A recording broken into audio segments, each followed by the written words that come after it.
Okay, let's get started. All right. So my goal for this session is for it to be a little bit more of a work session. And you know, that's going to be a little bit interesting considering we're doing this virtually, but we're going to give it a shot. And if it crashes and burns, we'll figure something else out. So first of all, you've had a little bit of time to let things sink in from our meeting the other day. How are you feeling? Thumbs up, thumbs down, somewhere in the middle? Getting there? Okay. My hope is that that helped you and didn't just stress you out more. But I also know that it's a lot of information. So I thought today we would, sorry, I'm trying to open something over here.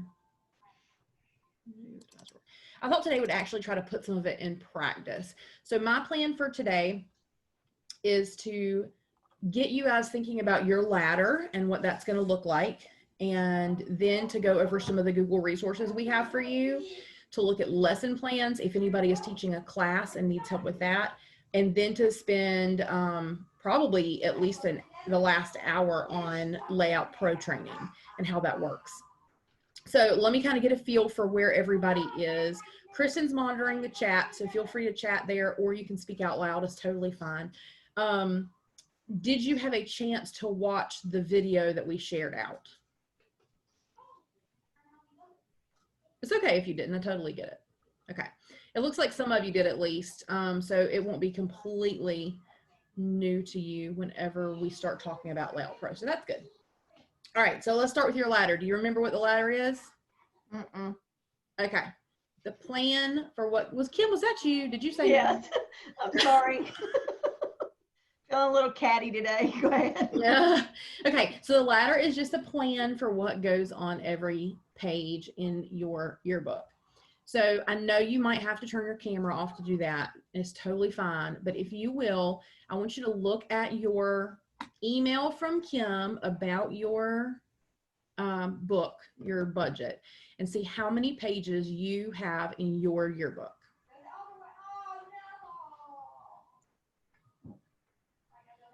And it may be a little bit of a flexible number because you may have been given a range. Oh no, I can't get out. Can you hear my children in the background? Yes. They're very cute. Oh, They're not hurting cute to you because you don't have to live with them. They're playing Minecraft. Okay. My house is not that big, so it's really hard to get away from people. Okay, wait, what email specifically am I looking for?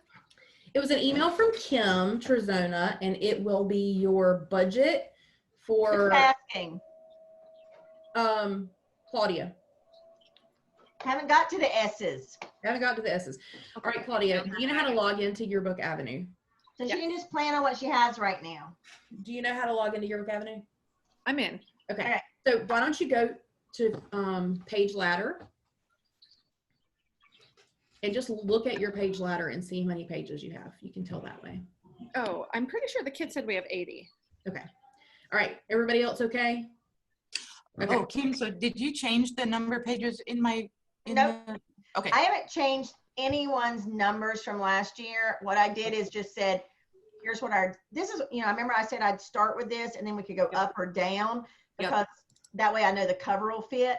So I'm just leaving all the pages there and letting you cover them up with that top secret thing in case you don't want to use those, and then we'll delete them later. But I'm just leaving everything as it is right now. Heck, they might come back in November and tell me we're having all our sports and this is a moot point.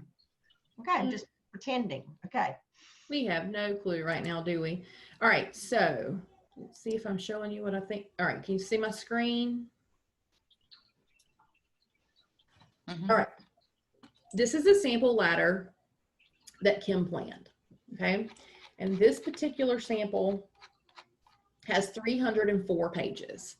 Now, I know for a fact that not a single one of you has 304 pages in your book. So what this tells me is that no matter how many pages you have, we have enough content to fill that ladder up, all right? So type in the chat really quick how many pages you have so that I can kind of keep an eye on that. I have a ballpark idea, but I'm not going to know exactly. I can also tell you if somebody needs it. Okay. I'm finishing up a couple of, but I'm No, I don't doing think that's Claudia's budget right now. We're in the 50s, Oh. 80s, 100, 197, 80, 119. So it's a pretty big range of different page numbers. So what applies to some of you may be different for others of you.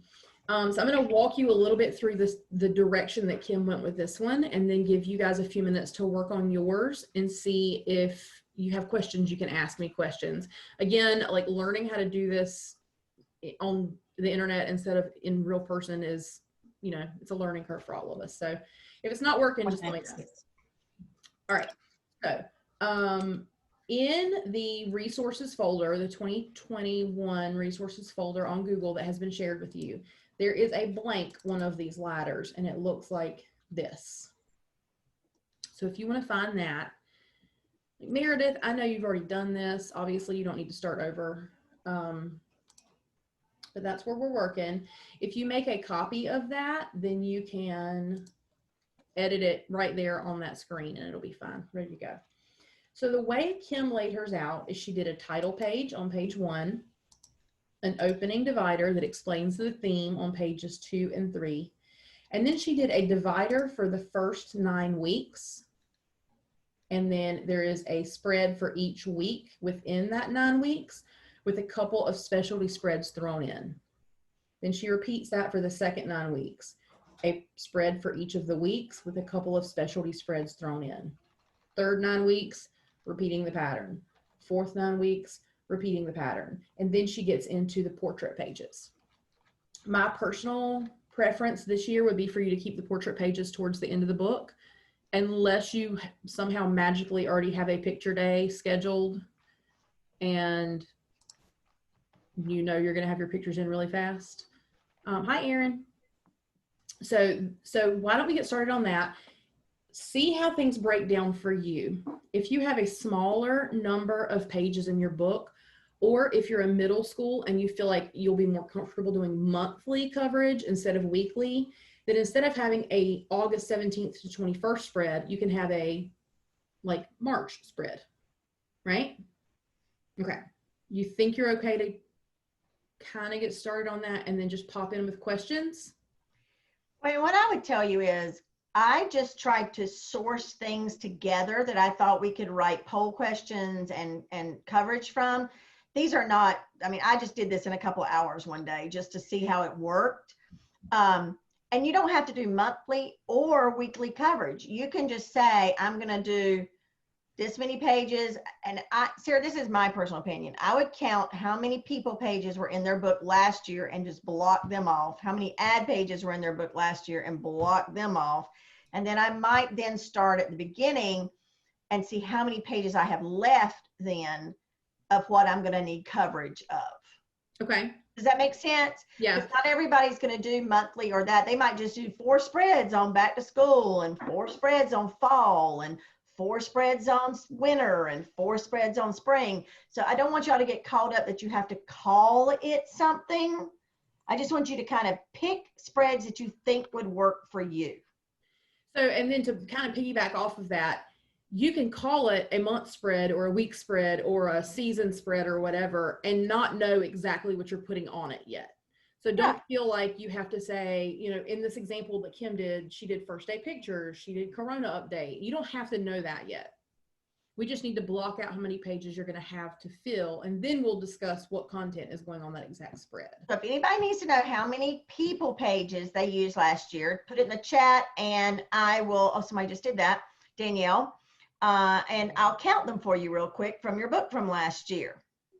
I'm really glad that you have your picture so early, Danielle. That's awesome. Oh my gosh. We'll see how it goes. The shared drive is called 2020-2021 resources. And you can get that by going to any of your tip of the week. Actually, I wonder if I can just post the link right here in this chat. I bet I can. Can I ask a quick question? Mm-hmm. When I'm logged into Yearbook Avenue. It's offering me the option to load last year's descriptions and sections. Mm-hmm. Do I want to do that? That is totally up to you, but you can as a starting point. Mm-hmm. You can change it. Yeah, once you put it in there, you can change it. So it couldn't hurt. You I can mean, see it what they seems did like it would last be year. helpful to have at least an outline to work Yeah, from. and then see what you want to manipulate and change. Okay. All right, I just posted in the chat the link to the shared drive. Sorry, Clayton, somehow I shared it to you privately first, so you're getting it twice.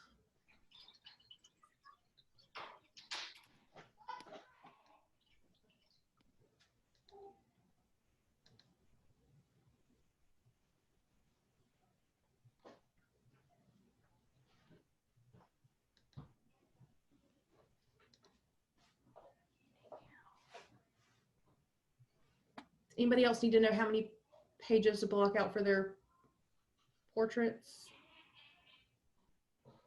Danielle, Clayton, I'm looking for is you this right your now.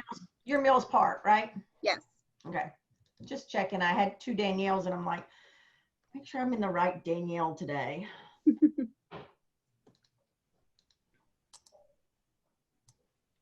So I'm going to put it in the chat.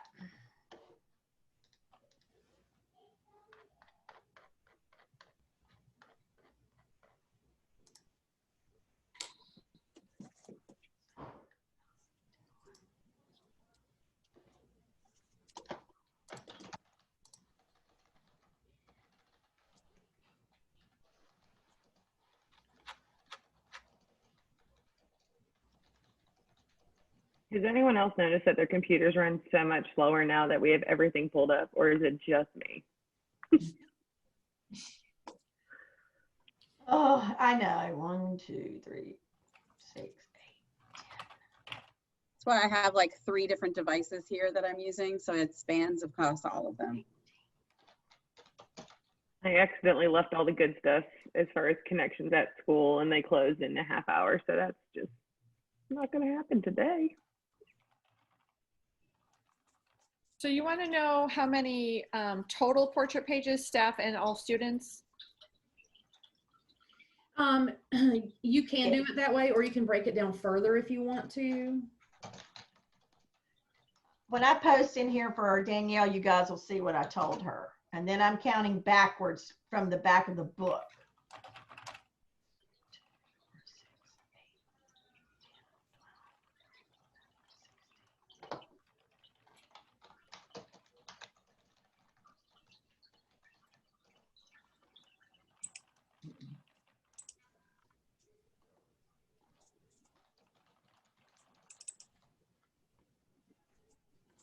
All right. All right. So for Anybody, Mil- Kristen or Kim, or either one of you doing Dillard Drive yet? No, but I can do it now. I just finished Mills Park. I'll do Dillard. Okay. So with Mills Park, Danielle, I'd start at the back. You had 11 pages for ads. Then you had 18 8th grade pages, 16 7th grade pages, and 16 6th grade pages, and 4 faculty pages. So you can go ahead and just mark that, in your ladder, know that from the back of the book on, you're going to need that many pages, you hope, for portraits. Okay. Okay. Does that make sense? Yep. And that'll kind of tell you how many pages you have left to kind of make the rest of the ladder. And like I said, this is rough. This is just a rough draft, but it will help you get started. So I'll do Dillard Drive now. I'm going to do Guy Phillips. Okay. All right.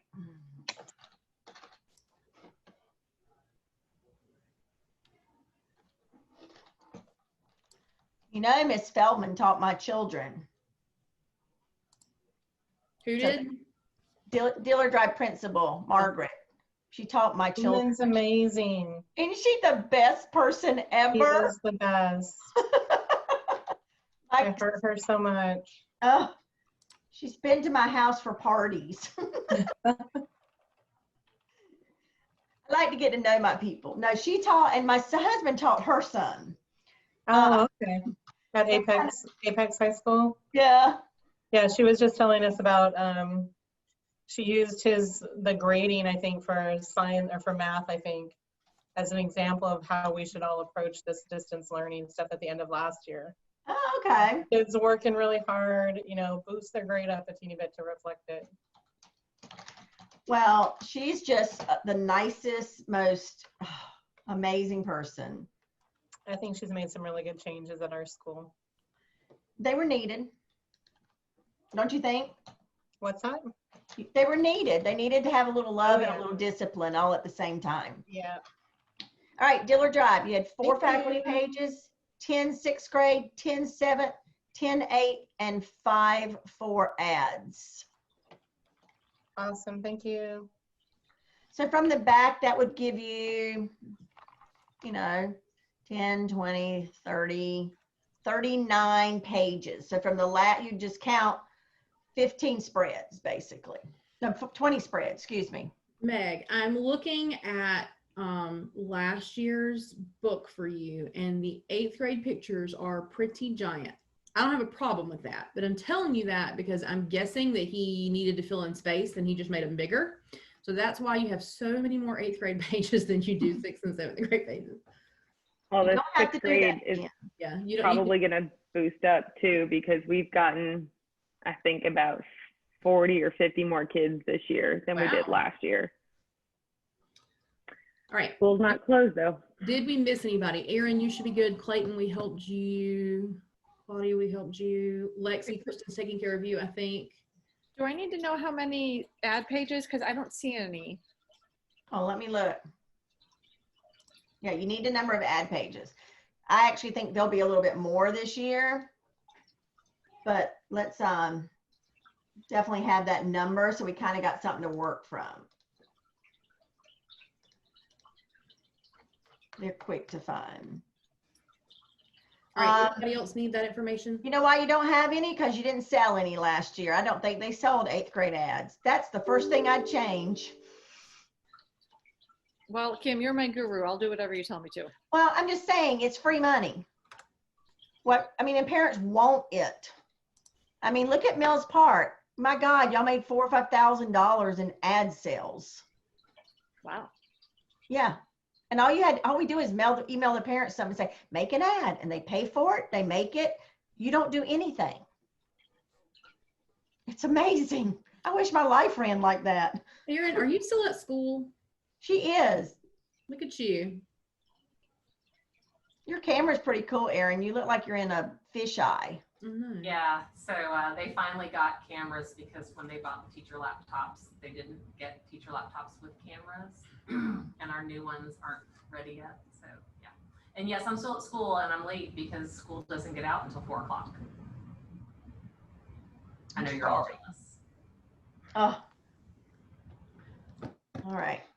So you guys kind of get what we're talking about. Like, these amount of pages we probably can fill with portraits, as long as we get school portraits made, even if they're in April, and if we have ads. So those kind of pages you kind of know are taken up, right?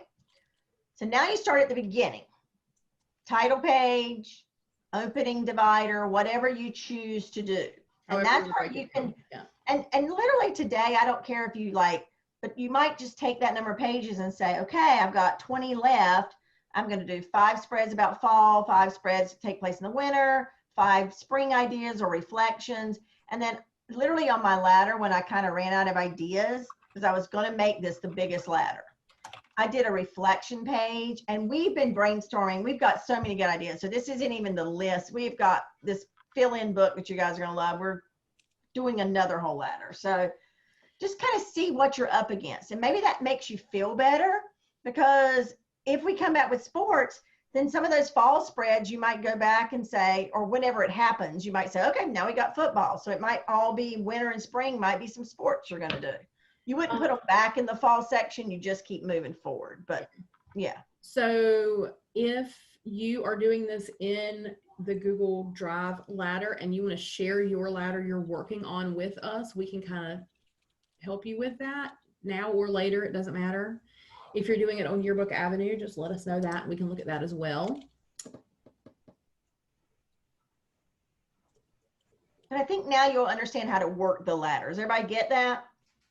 Because we'll go on to the next part. I don't want to spend all day on that, but it's every Who do we share to, Clayton?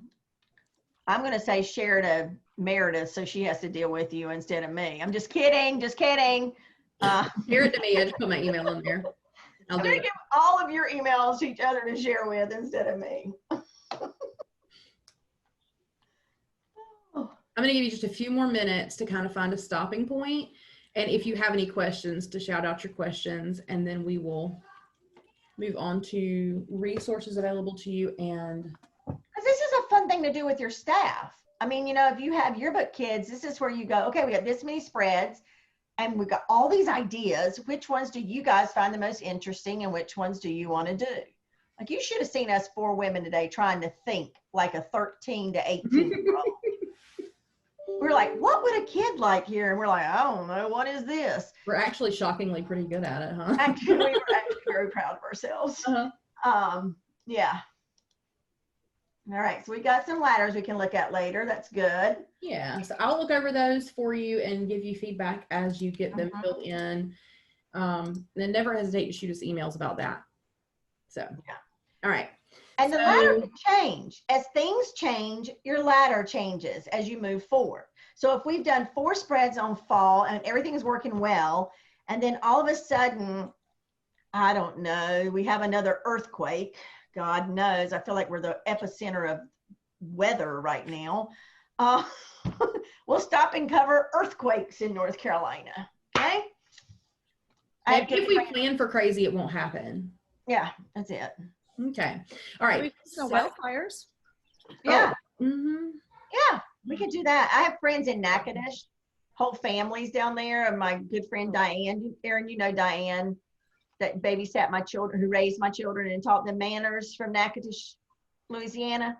Well, her whole family was there, so I was really stressed last night watching the news. So, but I think they're all safe. They just maybe have lost a couple of their houses. So That's replaceable.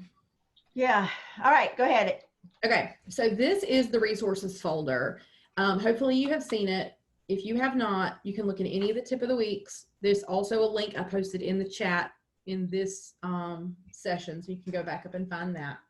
We are adding to this all the time. Just anytime we have anything pop in, like right here, we have lesson plans. Okay, so if I open my lesson plans, I have lesson plans submitted by advisors. So anytime an advisor tells us, hey, look at this great lesson we did, we're going to share that with you so that you can all use that. So this lesson, one of these lessons came, this one right here came from Erin. Oh, love that one. I know, that was so much fun. Did you really use asparagus? Or did Well, did you do this one yourself? So the examples are from an actual photographer, Okay. but I am doing the assignment myself. It is harder than you think, and mine definitely looks like a Pinterest fail. Some of the kids did a great job, and we all learned a lot about setting up a picture and lighting, and That's awesome. I mean, it did the job. Yeah, I love that. So if you guys have any really great lesson plans to share, let us know. We'll pop those in here. This lesson plan came from I made it, but it came from an idea from an advisor who was actually making fun of me because she said I did not know color theory. And I said, well, Brittany from Beargrass, Erin, you know Brittany, right? She said, Sarah, you're killing me. You don't know color theory. I said, well, maybe I should learn color theory, Brittany. And so we made a lesson plan about it to share with you guys because we thought, you know what, if I don't know it, maybe you don't know it. So that's where that came from. So this stuff is ever changing. We're adding to it all the time. And it's coming from other advisors telling us things they need. And so we assume if one advisor needs it, maybe somebody else does too. Here's one on a whole ton on theme development. Now these all came from the digital classroom. But the digital classroom has a lot of stuff in it. So this was just to maybe make you not have to dig for it. It was just going to be right here for you. Learning Layout Pro. These are just all lessons and information about Learning Layout Pro, which we're going to go over in a minute. These we actually made for last spring, whenever it was like all of a sudden we were digital and we had no digital lesson plans. So we threw these together really quick. They're all in here.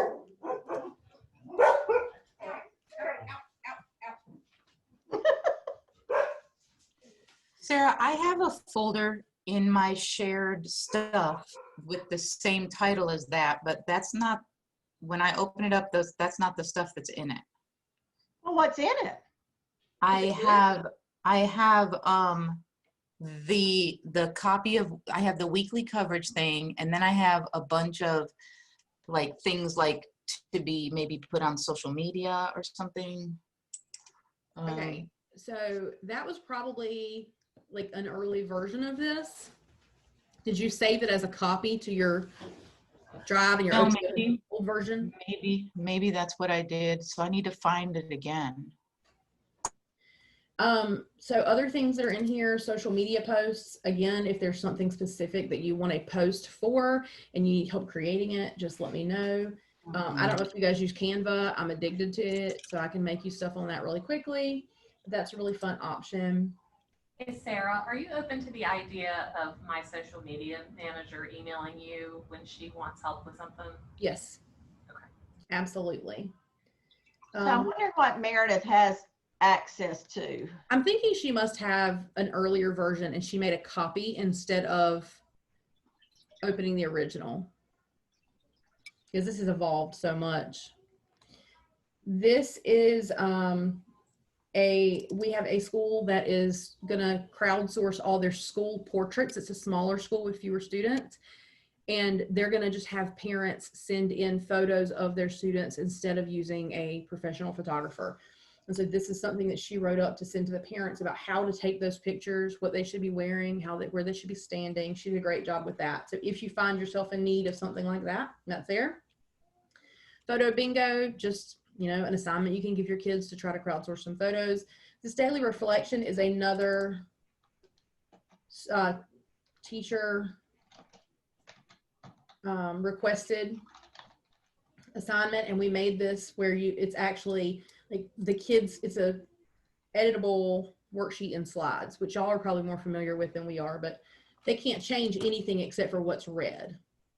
So they can go in here and type in their name and their task and what they did, but they can't change the actual worksheet part of it. So you share this with them, and then they can do a reflection Monday, Tuesday, Wednesday, Thursday, Friday, turn it into you. And I had an advisor who just downloaded this to her folder and just made it a weekly reflection. So if you want to make one that's just weekly, where the kids have to turn in what they did for the week. And if you see this and say, I love this, but I wish, then let me know. I mean, because we already have so many of the resources started, it's usually pretty easy for us to make small changes if it would suit you better. Like if you want it to be weekly instead of Monday, if you want everything to be on one sheet, just let me know. We'll work through that. If you do not have a social media presence yet, we talked about this on Tuesday. This will give you some information about social media, what platform you should use, what you should post, what you should avoid posting. And if you're already doing it, some things you can up your game to do better there. All right, questions about those resources? I think you covered it. I think I covered it. All right. Now, lesson plans is the next thing. How many of you are teaching a class? Okay. Erin and Meredith, you guys have done this before. Are you pretty comfortable with your lesson plans and how you're going to structure your class? Kind of. Honestly, well, I mean, they're not, I would be comfortable if we were in the classroom, but Okay. Understand they're not doing anything right now. They're Okay. just. And how often do you meet with them? Every day. Okay. Well, Monday through Thursday. Okay. Lexi, what about you? How often do you meet with your staff? 4 times a week. Okay. All right. And then Claudia? You're muted. Did y'all see that shirt that says you're on mute? I feel like we all need that. We were actually joking around about that, me and the yearbook kids, that should be the theme for this year. You're muted. I love it. So we only meet twice a week, but we have Wednesdays as our flex day. So if I need to, you know, pull them quickly together for a short time, I can do it. I can add a third. Okay. So when it comes to doing yearbook lesson plans. I mean, I feel like we could do a whole nother like session on just that. But I want to save that last hour for Q&A and for Layout Pro. So I'm going to do this kind of quickly. If you go to the digital classroom, which is right here, you have tons of lesson plans already made. So I've gone to the digital classroom, I'm scrolling to the bottom, and Grow Your Know is where all the education and curriculum is going to be. So if I click resources. I don't think we're seeing what you are seeing. Well, what are you seeing? Your Zoom, Are you sure that's not what you want to see? I mean, I thought that would be super helpful. Sarah, you're clueless today. At least I told you, my kids will let me go like 20 minutes and they won't even tell me something's wrong. I'm like, what's wrong with you people? Am I better now, Meredith? You've always been great, okay? I'm always a hot mess is what I am, but that's all right. All right, let's start over. I'm at my Yearbook Avenue site and I've clicked Digital Classroom, okay? I'm going to scroll to the bottom to Education and Curriculum and Grow Your Know. And this is where I'm going to find lots of pre-made lesson plans. If I click on Resources, here's everything from staff manuals to theme development, how to teach photography, how to teach marketing, how to do social media. There are story starters.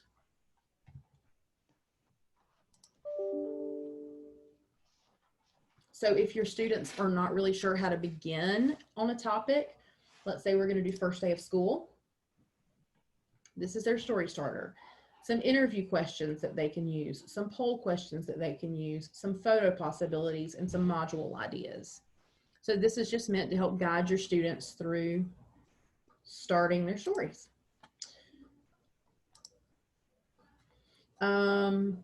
Lots of activities in here for you to use with your students. Lots of training. J classes or videos you can watch, which are really fun. These are pretty new. So even if you've been doing this for a while, you may find these to be something new and useful for you. But virtual team building activities, how to lead a team remotely. I mean, this stuff is all so timely right now. So dig into this and see what you can find.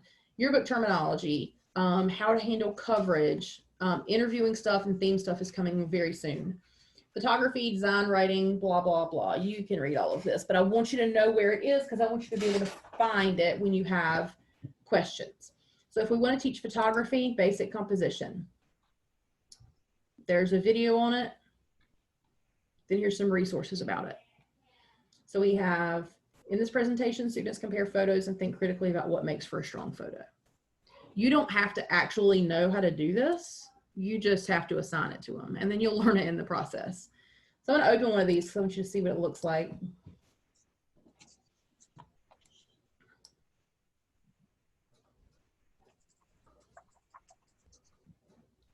The key to this is most advisors, to be honest, get totally overwhelmed in the digital classroom. So what you have to do is you have to find your groove in there and what works for you. And that is hugely important. You can't do it all. Right, so what I want you to see is that down here in this bottom part, it tells you what to say. Both of these photos are about classes within the school, but one is far more interesting than the other. Why? It's telling you exactly what to say and what to do. So if you're not sure, it will guide you through it. Kim is right. There's so much in here that sometimes you will get lost. So the search feature is a big help. And again, if there's things that we think are really important, we'll put them in that resources folder for you in the shared drive. And you can also just email us and say, I can't find something in the digital classroom. Is it there? And we'll help Or, you. you know, email us and say, I want a lesson on how to write a better caption. And then we'll put it in the resource and tell you where it's at. Yeah. So we'll help you search for things. So if I type caption in the search bar, then it's going to pull up a bunch of stuff. Some of it's going to be relevant. Some of it's not, just like when you Google. But there's going to be a lesson on caption writing. And then we might pull the best 3 parts of that and make a lesson for you and say, here's the best lesson I've seen on caption writing. Yeah. Because we'll narrow it down for you quickly. Right. Now, don't do like Chris Stapleton did yesterday at Apex Friendship and email me at the exact moment he wanted me to zoom in and judge his theme competitions. And I was in the car. So I can't, that's can't happen. So give us a little warning because we will get it done. Did you do it though? I'll bet you did it. I did not. And I'm going to tell you why. Because it was just a fake thing he had assigned them, so it wasn't real theme presentation. If it had been the real theme presentations, I'd have pulled off the side of the road and judged them. And I was driving back from Newbern. Yesterday was the first day I was allowed to teach a live class in a school building. And it was weird. So I'm disinfecting myself today all day while I'm home. Because the private schools are going to school. Wow. Because they have to pay tuition. Mm-hmm. So the private schools and that's what I'm getting requests from. So, Chris was fine. He said they were terrible, horrible presentations, and he was glad I did not waste my time sitting beside the phone. But I would have, because I texted back, I said, Chris, I'm driving. Is this something you really need me for? And he says, absolutely not. He says, and you would be so disappointed. So I didn't. Right. But guys, don't try to figure all this out. If you kind of go, I want to teach headlines one week, captions one week. If you kind of send us a list, we'll make sure all those little lessons are there for you. All right. So any questions about that before we move on to Layout Pro? All right. I think this is the biggie. I think this is the biggie, but the one thing to take away for me with the lesson plans is don't feel like you have to reinvent the wheel. If you can't find something, ask before you spend a lot of time. If you spent 5 or 10 minutes looking for something and you can't find it, then take a couple of seconds, shoot us an email. We'll get back to you and let you know if something's already out there. All right, Layout Pro. You ready? Let's see if I can share the appropriate screen here.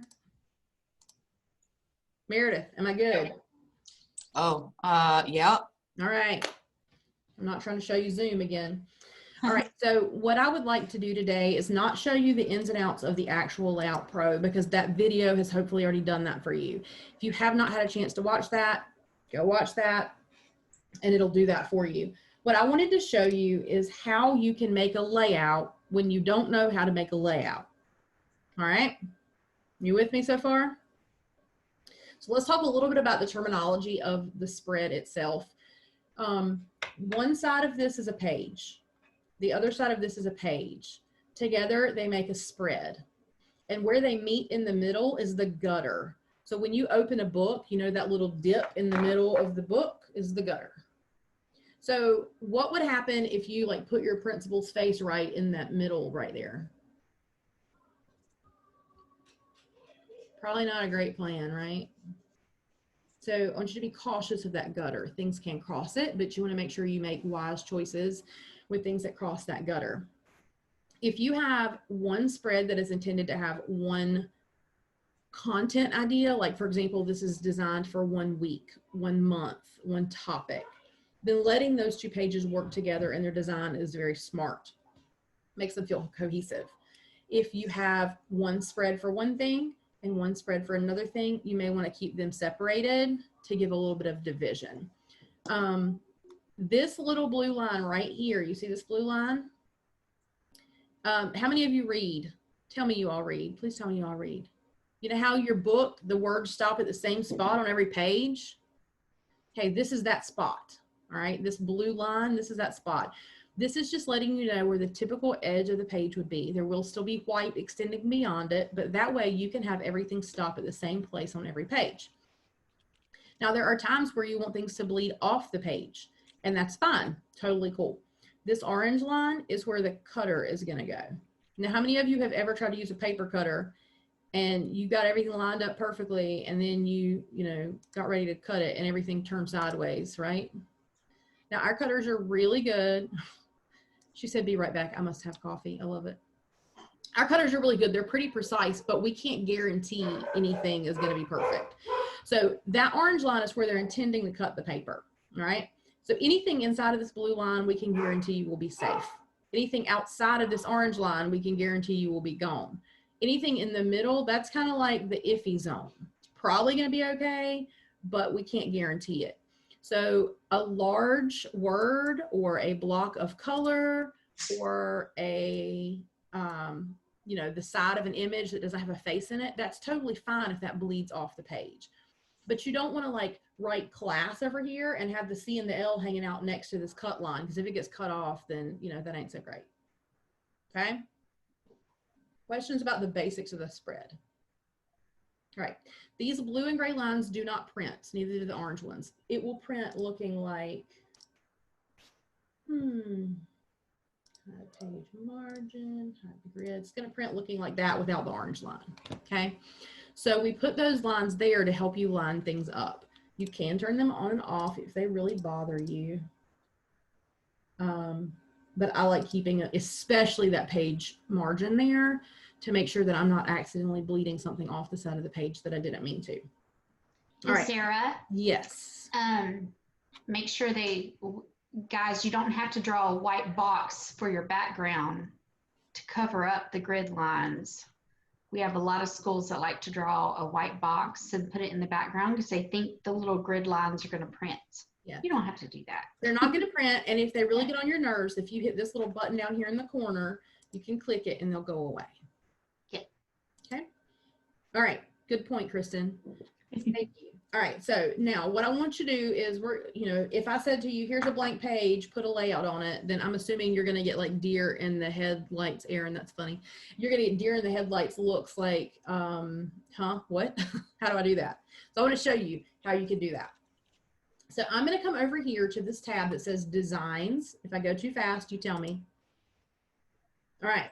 Now under designs, we are going to find a bunch of pre-made templates. They're already done. And we're going to work under themes today. There are others, but this is where we're going to start. Now, these are pre-made templates that all fit a similar theme. They are named, but you can change the name. This is just for the purposes of they had to call it something, all right? So, like, let's start with freestyle. All right, so that's the name of this theme. And under this theme, I have a title page. There's 2 choices.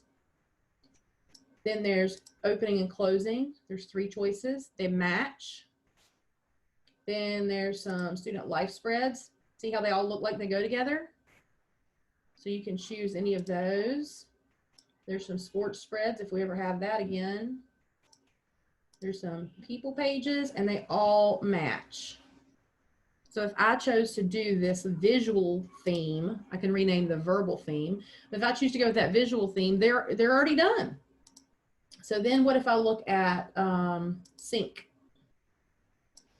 New look, new designs, but they match each other. So that when you place these on your page, oh, there's not any parting or final pages in this one. They all kind of match. All right, hopefully at this point you're feeling a little bit better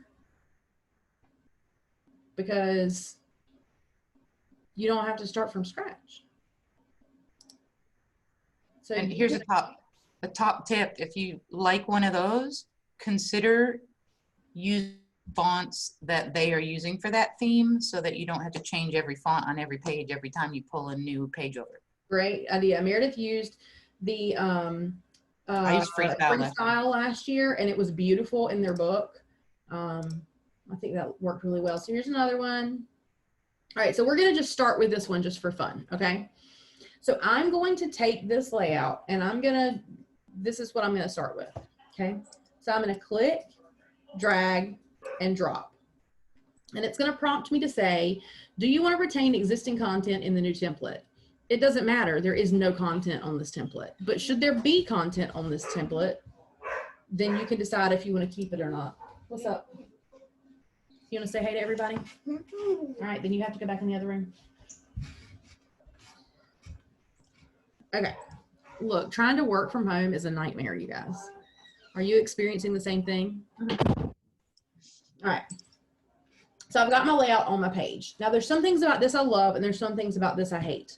And so I feel like that's gonna be the case with every spread that you do. You're never going to have something that's 100% perfect for you, but it's a good starting point.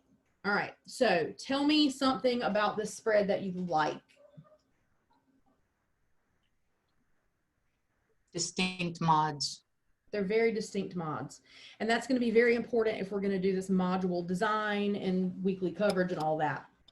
So what Meredith means by that, for those of you that are new, is this whole little section is like one little content module. So here's another one. So a different content could go here. Here's another one. A different piece of content could go here. Then we have one that's larger on this side and then one at the bottom that runs across. All right. So let's say I really like this, but I did not follow Meredith's rules about choosing the fonts that go in this book. Okay. So I like the look of this. I don't like the fonts. So there's a couple of ways you can change it. You can click on the text box and change the font. All right. That's pretty standard. But that would take a long time because there's a lot of text boxes here. So instead, I'm going to go to Edit, Select, Text Boxes. Now every text box on the page is selected. So now I can change the font of everything at once. Did you see that? Now, this is literally going to change the font of everything. So you may want to go back to your headlines and adjust. It's going to maintain the sizes that were already there, but it's a good starting point. Now, the other thing is, to me, this page is pretty dark and heavy looking. So I might want to adjust those colors. So I'm going to go back up here to my Edit button and my Select button, but this time I'm going to choose color. I'm going to choose Edit, Select, Color. Now this is a pinned tab, which you saw in that video, so I can move this around to wherever it makes me happy. And I'm going to choose my drop down, and my context, I'm going to choose all. You can choose what fits best for what you're trying to do. And then you're going to choose current color. Now across the top here is going to show you all the colors that are currently used on this spread. So I'm going to choose black as my current color, and I'm going to tell it to replace it with the color that I've chosen that fits my book theme more. So everything that's now black is going to become this new color. So what color should we change it to, you guys?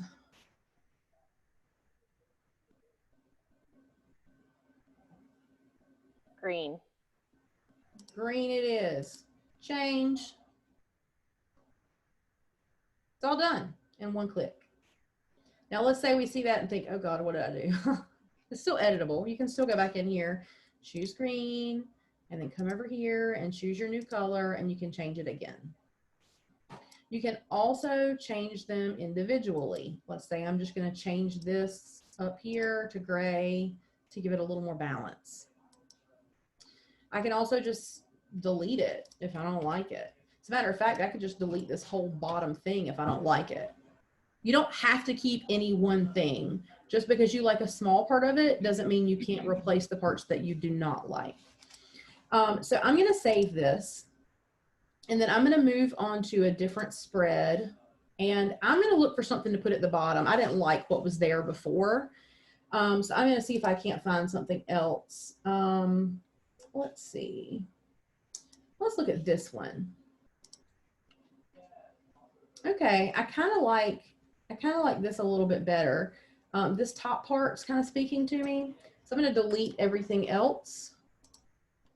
To get rid of a background color, that's that light blue background, I'm going to right click and go to change background. Meredith and Aaron, this is new this year and it's a little funky. So this might be something that you would want to make note of. When I right click, change background, I can then remove the background. You cannot just push delete like you could in the past. Get rid of that background. And then I'm going to take this and I'm going to move it to the bottom because the bottom is where I needed something to go on my other spread. I'm just using my down arrow on my keyboard.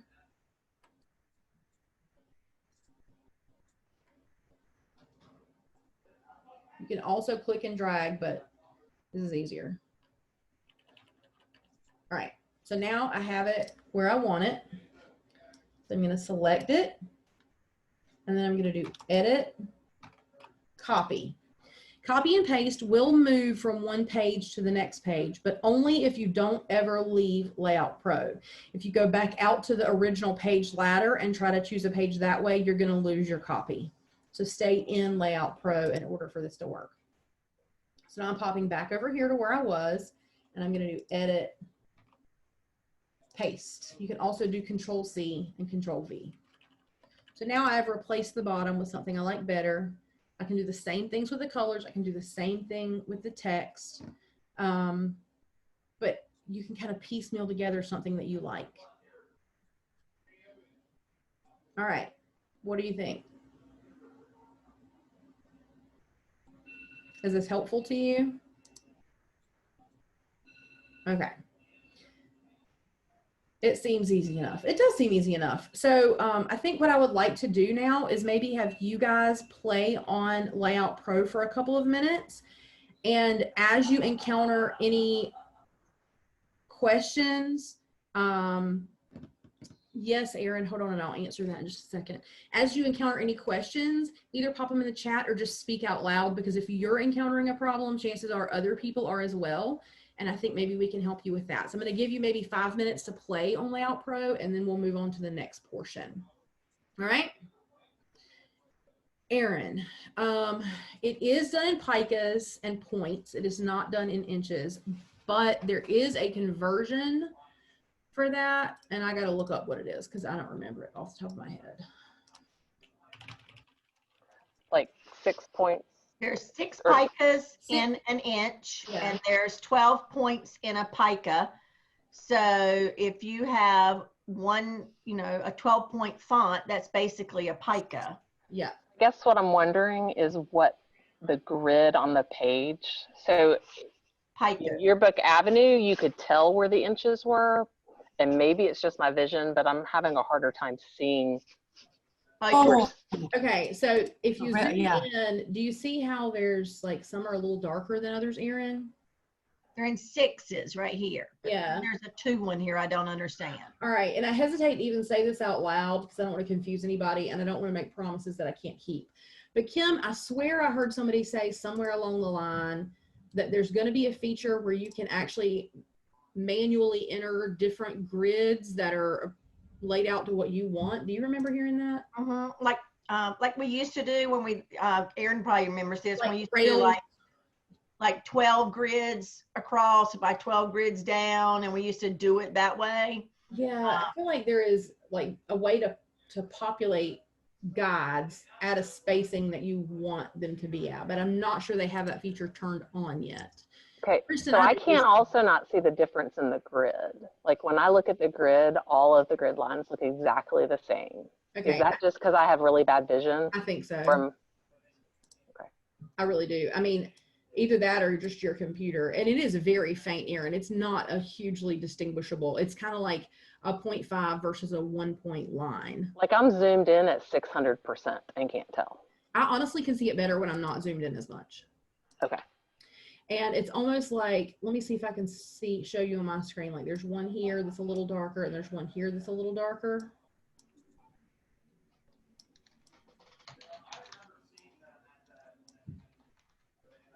So it kind of creates this like plaid looking kind of grid.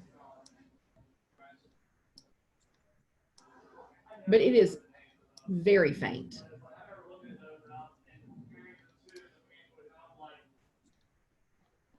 I'll do some research into that, Erin, though, as far as what I'm talking about the,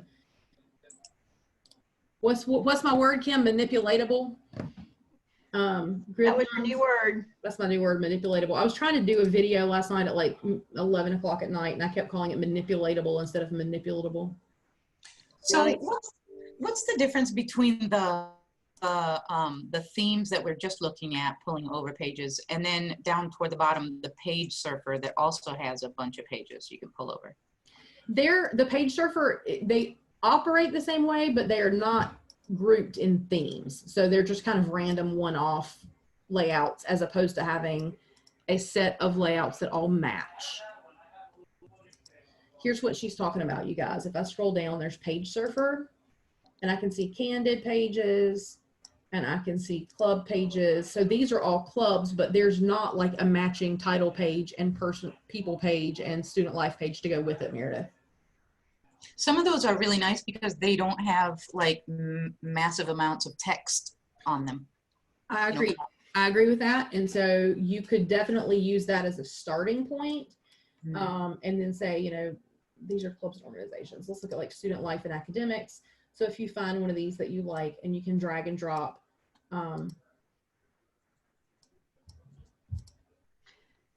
then you could save this as a template yourself. Like you make all the changes you want to change to your fonts and to all those good things. If you hit File, Save as Template, and I can name this, you know, Orange High School Student Life 1. And I hit Save. So now when I come over here to Custom under Designs in my template, and I go to my Custom Templates, it's now going to be saved, so that I can then drag and drop it on other pages with the changes I made. It's also a good place to find mods that you want to build together. So you can take 4 different templates from the page surfers and take 4 different parts and make your own spread. I think also, Sarah, you need to show them the design gallery for those who want to go a little bit further. Okay. I'll give you guys, I told you 5 minutes. I'm gonna give you one more and then I will do that.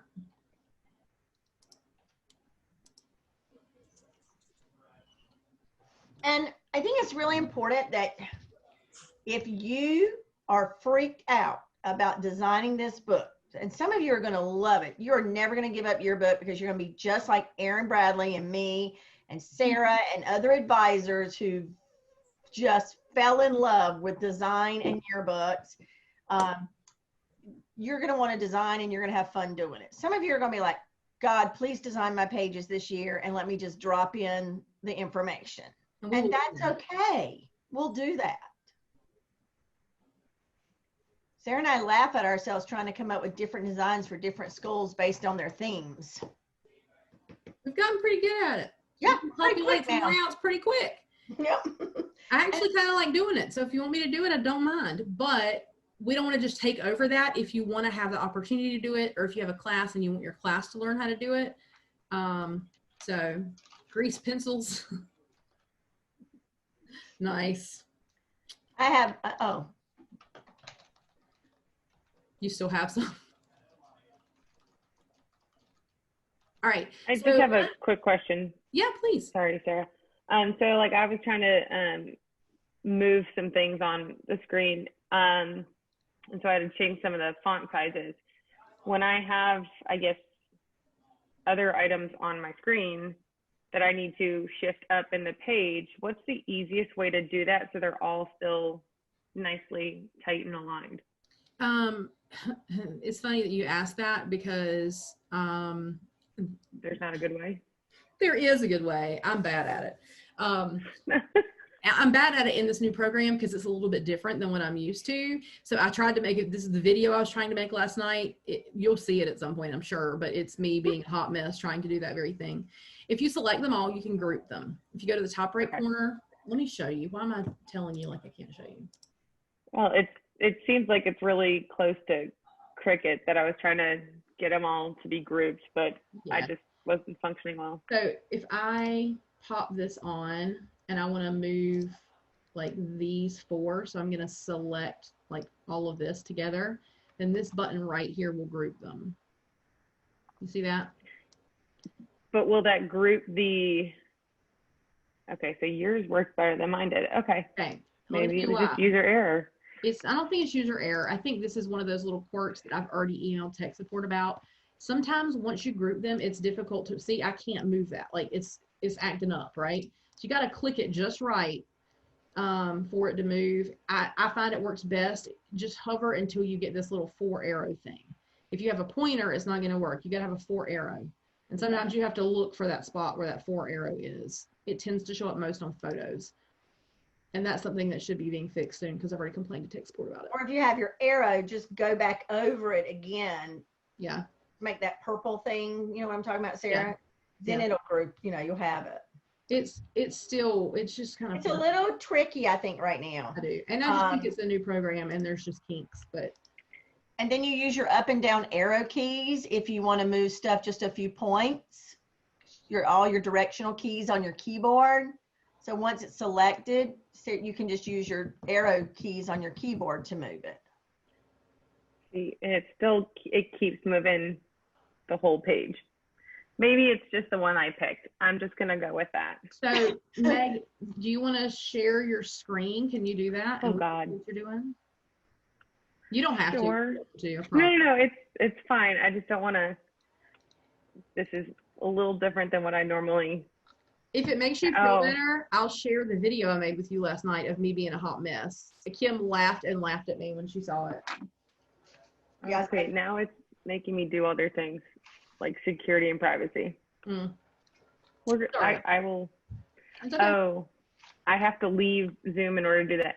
Anyway, I picked the Our Life School story. Okay. And so I picked the opening page. Okay, I'm going to do that. And instead of our, I took Kim's idea, which was great, put Y, and then in parentheses I have OUR. You I said just you're on want to the opening move. Page? Yeah. I'm just trying to move the life school story higher. So you put a Y right here, Yep. and then you adjust And then the I had font. moved that to 160. Kristen, are her margin releases on? Okay, I've moved that. And you wanted to move these things up? Yeah. Oh, I can tell try to you keep why. them I know in- exactly why. It's because you got a background. Get this background out of the way. And then this, whatever this is. This is the kind of thing that, again, I yelled at tech support about because I don't think that this should be a problem, but it is. So, move those out of the way. Then you can select just these and group it and move them up. Okay. If you don't do that, then when you, the other thing is when you undo, it undoes literally every little thing instead of the last grouping of things.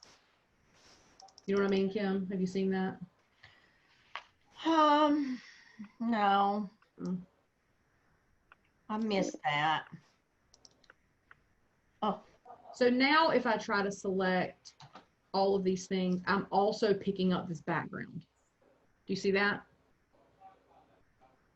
So the other option is to use your shift button, hold your shift button down, and click these little things to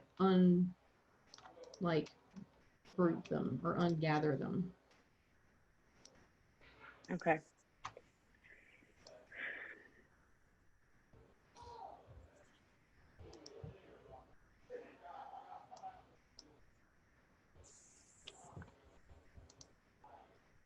All right, we okay?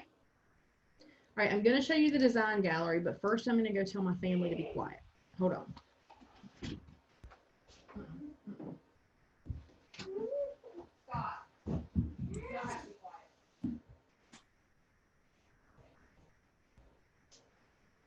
I did. Okay. Ready? Design gallery. So I'm back at the home page of Yearbook Avenue. And over here on the left, I think sometimes these little tabs get overlooked. So I wanted You're to, not sharing your screen. I'm on the struggle bus. Okay, you ready? Mhm. Over here on the left. I think sometimes these get overlooked because they're off to the side, but this design gallery is a lot of fun. Let it load. These are, every year, Jostens publishes what we call the lookbook. And those are like the best of the best spreads from yearbooks across the country that were produced that year. They enter a competition and then they're judged and chosen. And Erin, didn't you have a book in this recently? I feel like you did.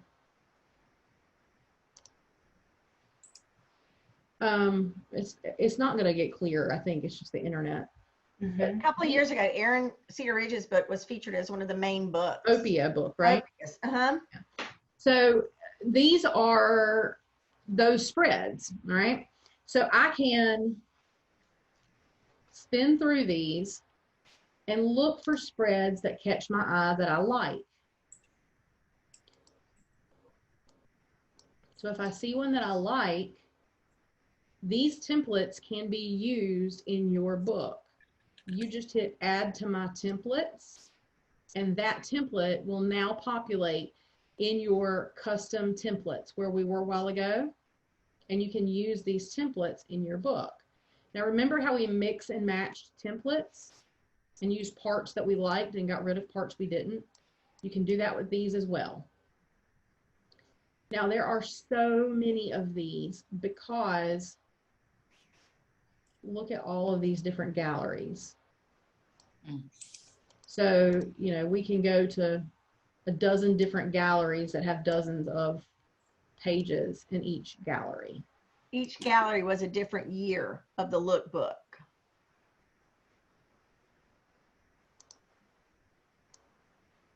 So now maybe show them where they show up. And then you can make these fit your stuff. Like you might put these on 4 pages and just copy and paste certain parts of these to make a layout that you like for your book. And these are all different types of spreads. You know, so you can kind of filter through those. If I go back to Layout Pro,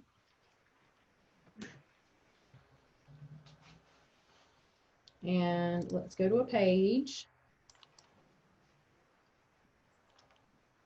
I'm going to go to Designs, and I'm going to do this drop down. But instead of choosing these themed ones, I'm going to open the custom ones, and I'm going to go to My Templates, because when I saved it, I said Save to My Templates. So here they are, and this is that layout.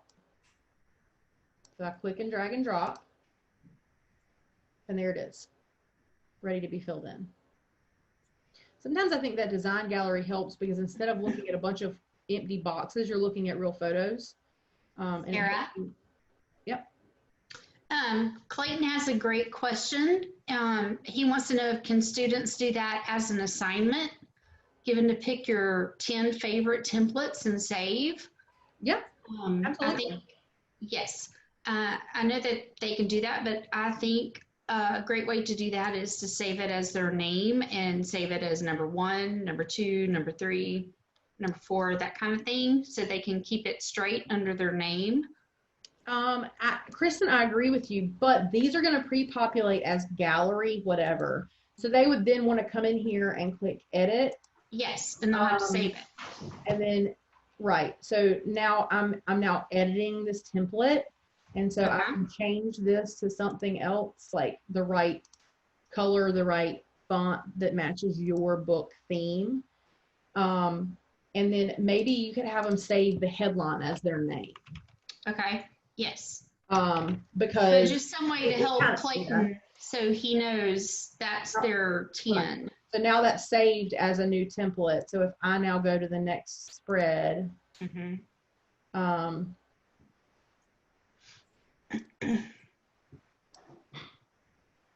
I go to Designs and then My Templates and I drag and drop, it should now say Sarah 1 as the new template. Right. Okay. So again, this is a great way to manipulate things to fit your theme. Change your fonts, change your colors, then save it as a changed design. And you can drag and drop those on all your pages. Good question. Other questions?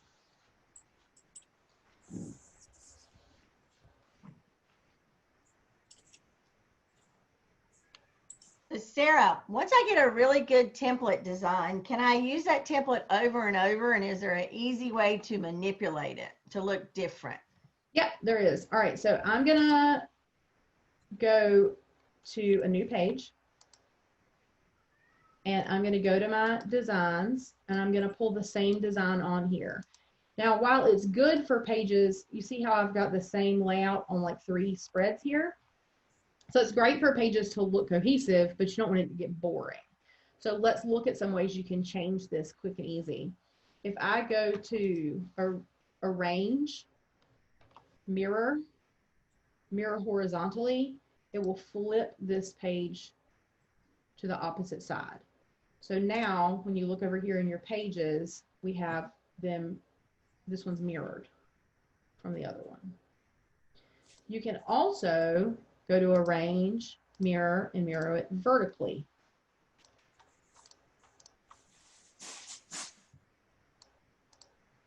So now we have the same layout, 3 different ways.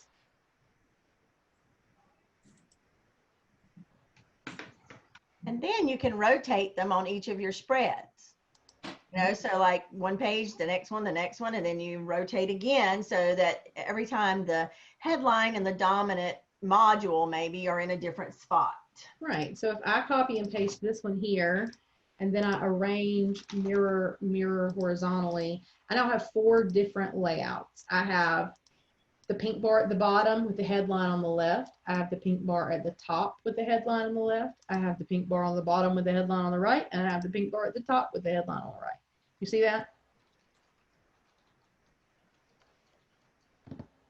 And then you can say file, save as pink bar top headline right, or whatever you want to call it, and save it. And then when you go back to your designs and your My Templates, there's pink bar top heading right, which you can then click and drag on your page.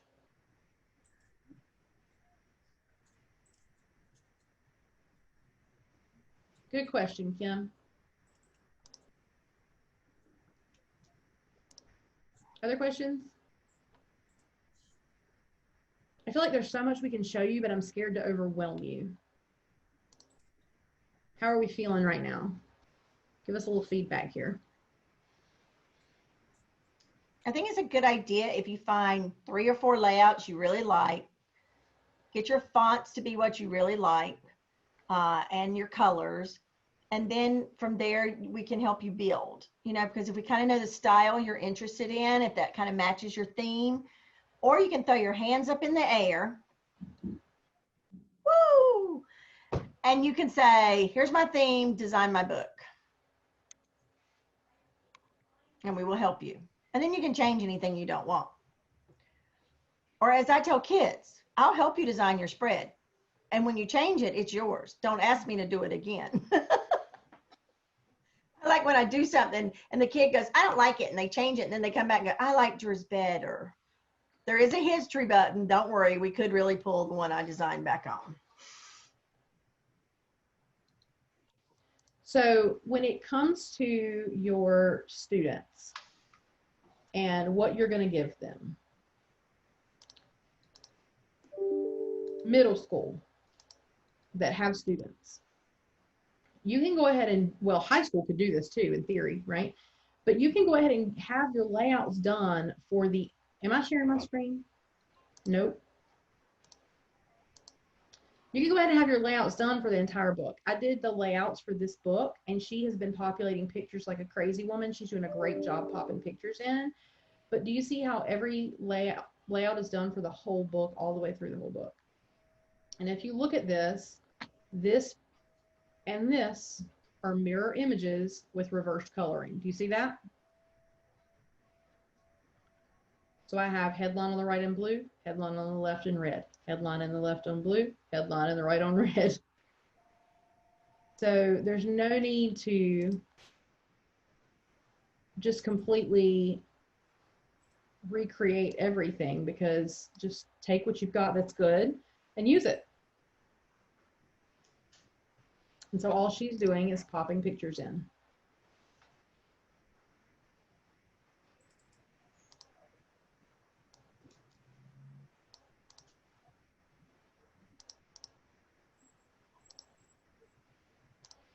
Kim, do you want me to go there with the click and goes and the how to do a modular book, or is that just too much for right now?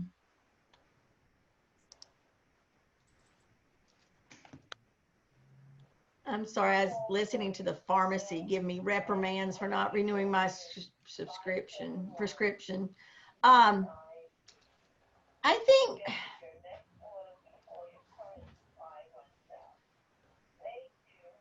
think it might be more important, and I know it's in the video, but I think we need to go over choosing fonts and setting up styles. I think that's going to be more important. Okay. All right, so I'm back home, and I'm going to go to plan, and I'm going to go to color palettes. All right.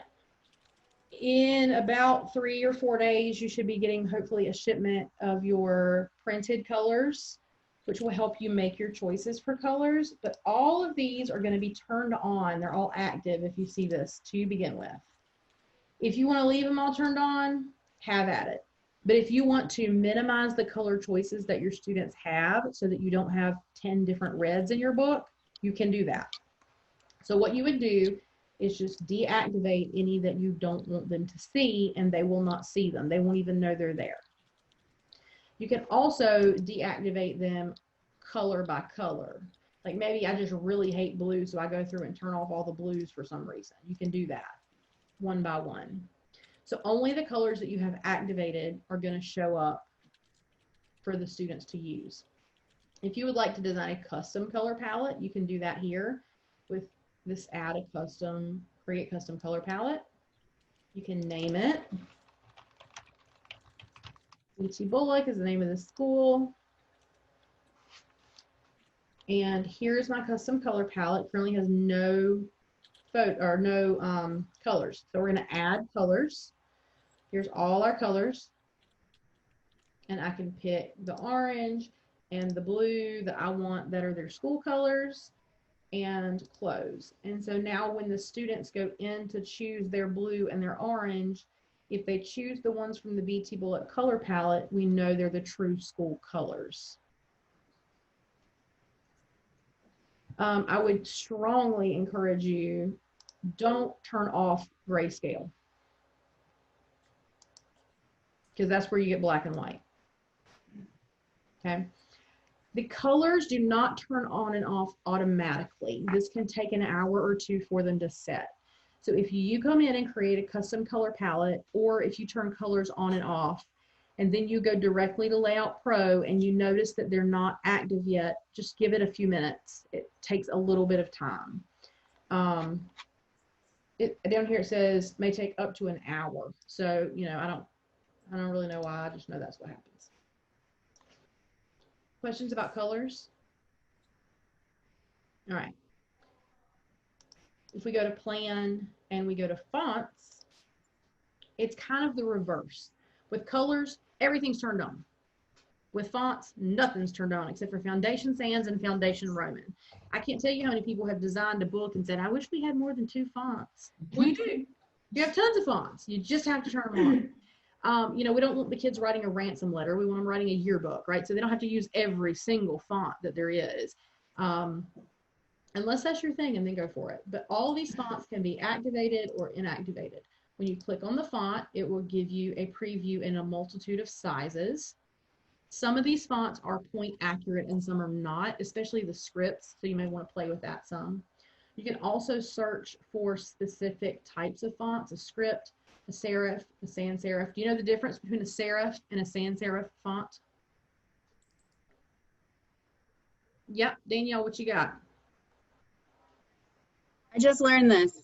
It has to do with the serifs have no or they have little doodads on them. They have feet. Yeah. But the sans serif are not. They're just like clear. Yeah. With no little the feet and thingies. Yeah. Exactly. And I think that's an important thing to think about when you're choosing your fonts, because a serif is going to be a more traditional looking font. Usually it's going to have these little feet. Foundation Roman is really Times New Roman. It's, you know, just a standard font. The reason that the difference in a serif font is every letter has the same physical space. No matter if it's an I or an M, it's going to take up the same amount of physical space in most of these fonts. A sans serif will not. A sans serif just takes up the amount of space it needs for the letter. So if you write the word I don't know, what's something that has a bunch of I's and L's in it? Willow or something. I-L-L, right? I-L-L. Yeah, hill. It's really easy if it's a very small font to add too many I's and not notice, or too many L's, or to miss one, or it's hard to read because they run together. Because in this really small font, especially if you like a thinner font, they're only taking up the amount of space they need for the letter. So they'll be very close together. These are much more modern and they're very trendy, and I love a sans serif font. But you don't want to use a sans serif font in like a size 6 font point because nobody can read it. Likewise, we're not writing a yearbook for your grandma who needs to be able to see it from the other side of the room, so you don't have to have all your fonts at like size 20 either. Kids like to do that. They're working on this tiny, tiny computer, and they think they've chosen the appropriate sized font. And then the book comes, and it's like huge. So what size font would you tell your kids to write a paper in if they were writing a paper? 12-point. 12-point font. Okay, so that's a very standard and easy to read font size. I like 10 to 12 for captions. Copy, maybe 12. Headlines, they can be huge if you want them to be. That's part of the design. But for any like paragraph kind of thing or identification kind of thing, size 10 to 12 is more than adequate. Kids can read that. Just a side note, the reason I learned the difference was because we were learning or talking about how some of our kids with special needs and people who struggle with their reading, it's very hard for them for some of them to read the things that have the feet on them. Oh, the feet make it hard? Mm-hmm. Interesting. Good to know. So we were told, I mean, we weren't told, but we were having a discussion about it in one of my meetings about if you have the option that, and you have a lot of like special ed kids or people who struggle with reading, it's easier for them to read the sans serif. That's very nice to know. The other thing is script fonts are beautiful and we love them, and that handwriting script is super popular right now, but a lot of kids can't read cursive in like middle school. So if you know that you're somewhere where, you know, cursive is going to be difficult to read, like maybe don't choose a cursive because we don't want it to be something that kids can't read. If you want to see all the fonts in one place instead of having to click through them, right here in the top corner, it says View Font List, and it will open a PDF of our font book. And you can get a visual overview. I haven't looked at the Hawaiian fonts, but I really need to know what they are. I'm going to have to click that one day. So here's all the fonts. It shows them to you written out so you can actually see what they look like. Decorative fonts are for decorating. They're not for writing paragraphs. You will never be able to read them if you use it to write a caption. Just throwing that out there.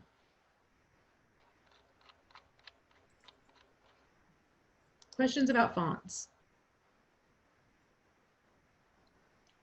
I always tell students, we are designers, not decorators. So why would I use anything that's called decorative font to start with? I mean, I love some of them, but some of them are a bit much. Now, if you did a spread on Halloween costumes, like I thought a really fun one today for high schools would be send us a picture of your favorite elementary school Halloween costume. You know, now you're in high school, like you really were so excited to be Superman or whatever. Matter of Fact is a really fun font to use for Halloween. You know, but you're not going to use that except for the Halloween headline. Another one that's really popular right now is this Yours Truly, which is beautiful.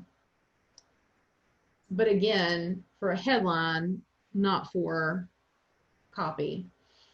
Good point, Kim. My favorite thing to say is just because you can doesn't mean you should. So if you want to let them play with all of these fonts, that's totally fine. Have them do an all about me spread where they write their name and their picture of their dog and they tell all about themselves and introduce themselves to everybody while learning the program. Let them just have at it with all the colors and fonts they want to use. They can have stars on the page or clip art or whatever makes them happy, and let them get it out of their system. So when you go to design your yearbook, you don't have to go through all that. Other questions about fonts? All right, let's plan your styles. Well, I'm going to say one thing about that. They can play all they want, and then I'm going to delete all their stuff. And then I'm going to design the book, and I'm going to tell them they're not going to change it unless they ask me. Because middle schoolers, I'm just warning you now, you will spend more time redoing what you like, so be careful of how much permission you give them. Because you're going to call me and go, gosh, all I do is spend my time fixing what I told them not to change. Because middle school girls love fonts, and they love color. And backgrounds. And tie-dye, and so be careful. Yeah. Okay. Yeah. Where is that thing that we had before where we could lock page so they couldn't move anything. They could just type in their copy and put in their pictures. Let me show you that. That is a great question, Meredith. Is that Meredith? I'm guessing by voices because I can't see your faces when I'm sharing the screen. Here's a spread. I can select everything on it. And then right here, there's the lock feature. You can either lock everything down, you can lock just the position and the size, so they can still add content, but they cannot change anything other than the content. Or you can lock the content itself, so they can't, like, say, delete a picture. You don't want them to delete. Other questions? That was a great one. I'm sorry, really quick. I didn't see you go to the lock feature. Can you show me where that is on the page? Absolutely. So I'm going to select whatever I want to lock. Okay. And then I'm going to come up here to the corner, to that little padlock. Oh, I know what's happening. I have my my thing blocking it. Okay, now I can. I'm sorry. All of my pictures are blocking it. It's okay, pinned. I got you now. It's pinned and I can move it anywhere I want to. So now I can lock all, lock position and size, or lock content. Awesome. If I lock the position and size, then they cannot move these pictures or these text boxes around, but they can double click and write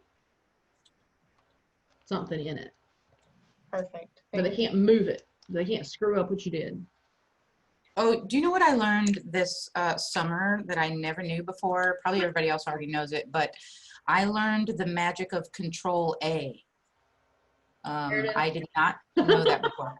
Control A is select all. I know. So, you know, when you're working with like long passages, instead of having to click and drag to select everything, just select all. It's Control A. It's like a miracle. It is a miracle. I can't believe you did not know that. I didn't. I did not. I was all about the Control C and the Control V. But okay, you do know that one. Do you know Control X is cut? Yes. Okay, I got good. that one. But you keep sharing them with me though when you know. I think I may have maxed out my knowledge. Control Z is undo. Oh yeah, that's right. Control Z is undo. Did you know Control Y is redo? No. Oh. You taught me something, Meredith. You probably taught me a lot of things, but okay. All right. So styles.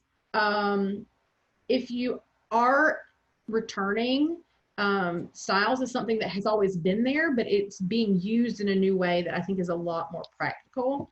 So if you set your styles up at the beginning, your life is going to be so much easier. So I'm going to add a new style, and all a style is referring to is the way you have the font set up, the size, the attributes, etc. Okay, so I'm going to name this practice 1, 2, 3. Can't even write 1, 2, 3. All right. I'm going to say what category this is, and this category is important for telling your students what they're using this for. So if they're going to do a headline, they know exactly which one to choose. If they're going to do a body copy, right, so they know which one to choose. So we're going to choose subheadline. Then you choose your font.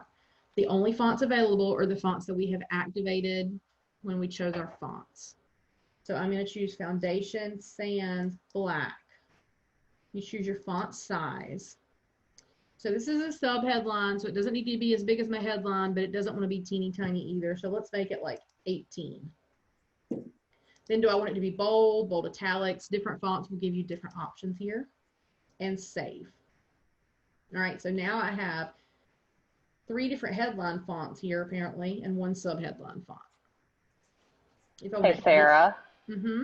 We were playing with that today in class, and I don't know whether it's a glitch on our end or whether it's intentional, and I just didn't realize it. But when I, as the advisor, was on a page and went to add a text box, I had all the options, but until I created styles, the kids couldn't see anything but the page number option. Okay, so if you have your default, there's going to be styles there.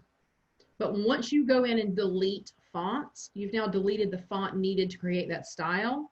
So the styles are going to go away.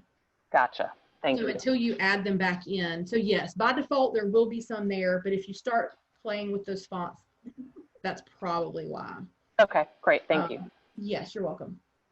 So once you have these designed the way you want to, I can go in and edit this and say, that's not really a headline. That's really body copy. You can save these. All right, so now when I go to Layout Pro and I open my page, in the past, you would place a text box and then you would manipulate the text. But now I'm going to place a style and there is no need to manipulate anything. It's done for you because you planned it before you placed the box. So when your students go in to add a headline, and you call this whatever you want to, okay? But when they go in to add a headline, it's already in the font and the size that you want it to be in. So you don't have to go behind them and change them.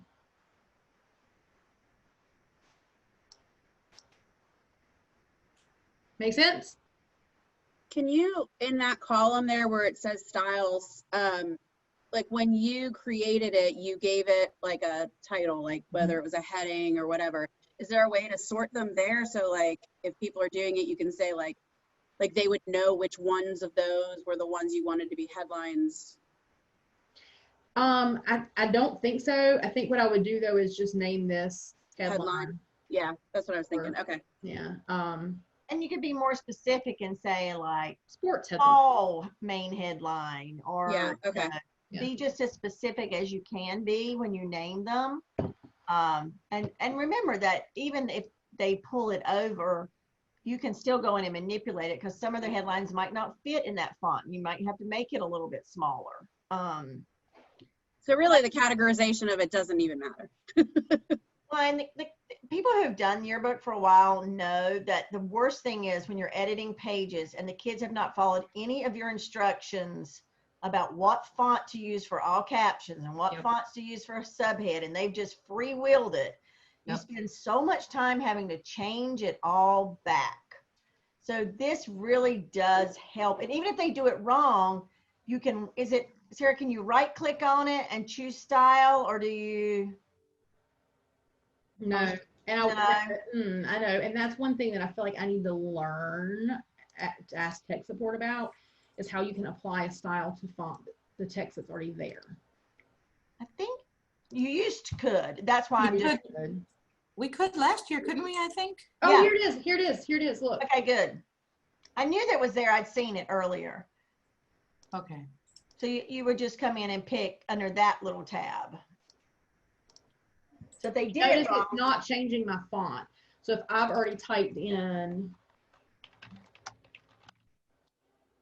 yeah, my computer's being slow too, folks, whoever asked that earlier. And then I can choose my style. It's going to change the style without changing the actual font, the words. The text, yeah.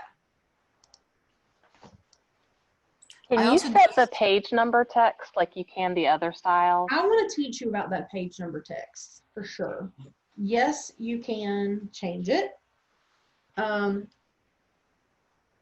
if I come over here. This is high level right here, Erin Bradley. Get ready. Okay, I'm ready. Master templates. All right, so I'm going to add a style, and I'm going to add it as, will it not let me? Maybe it won't let me actually edit that way, but we can still play with it. All right, so the first thing I want to show you is that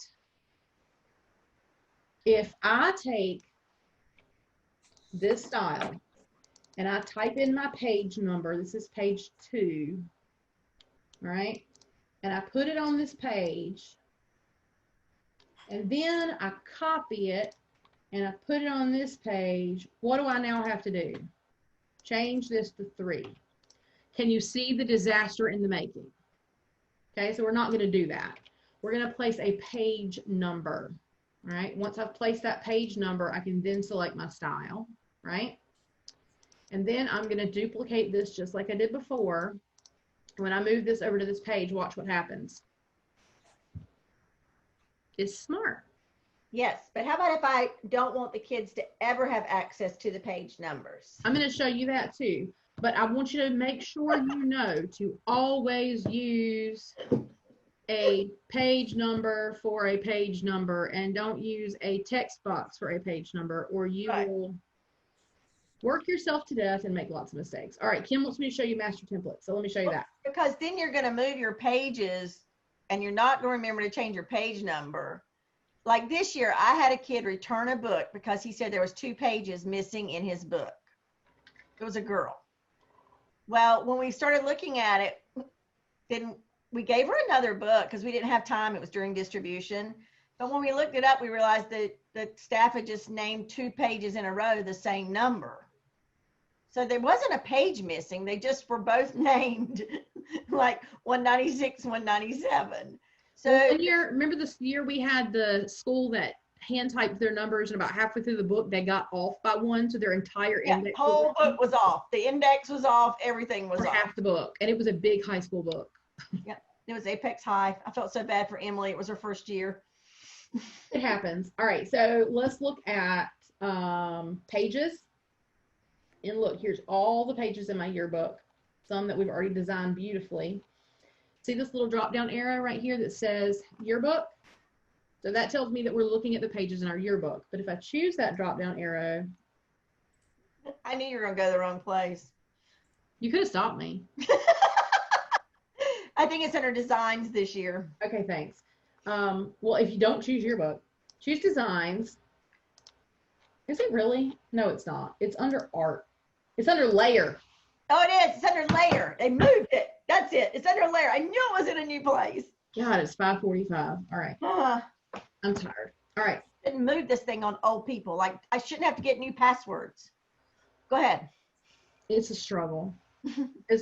Look, here's what you take away from this. We don't know what we're doing half the time either, but we will keep at it until we figure it out. That's right. All right, so these are your pages of your yearbook, but if I come down here to the layer tab, I can see a master template. Now, a master template is just what it sounds like. It's a template that's going to be on every single page of the yearbook. There's some wiggle room with that, but just as a starting point, every page of your yearbook. So if I then design on this, I'm going to click it to make sure that it's what I'm working on. And then I'm going to begin to design on this. With your page number too.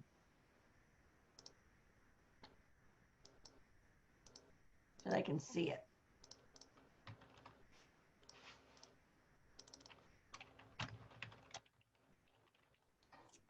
Okay. And I'm going to save it. So now, Kim, I'm pretty sure I just did the wrong thing again. I can't just click on it. I have to click the I and then hit edit. Okay, Sarah, it's new, and I feel your pain. All right. Okay. Edit. Works. Yeah. There you go. Save. All right. Adding page numbers will automatically remove any default page numbers from existing pages. Updates to your master template do not affect submitted pages. Would you like to save your changes? Okay. All right. So now I have my master template. Now, remember some of those pages had that like black background, so a black page number isn't going to show up. So I'm actually going to do a new master template, and I'm going to put black background. Now, it has duplicated it exactly, so everything's in the exact same spot. But I'm going to select these right here, and I'm going to make them a new color. They're going to be orange. And this master template is going to change to be this ridiculous pink color. Normally, I would just do a black background and a white background page number. Not pink and orange? No. But go ahead. I'm thinking. All right. All right. So now, whenever I go to my page ladder, look, every page has the same thing on it. So those page numbers are stuck there, and the kids can't move them. All right. Now, if this is the one with a black background, and I want that stuff to show up, right here where it says master, I can click that, and then I can choose to want master or I want the black background master. I hit save, and now my new master template that's on here is the black background. Now, I believe the default, don't hold me to this, clearly I'm struggling today, but I believe the default is that no matter what, the text boxes and the elements will fall behind whatever is on your page. But the page number will always be in front, the way it layers. Everything will go to the back except for the page number, which will come to the front.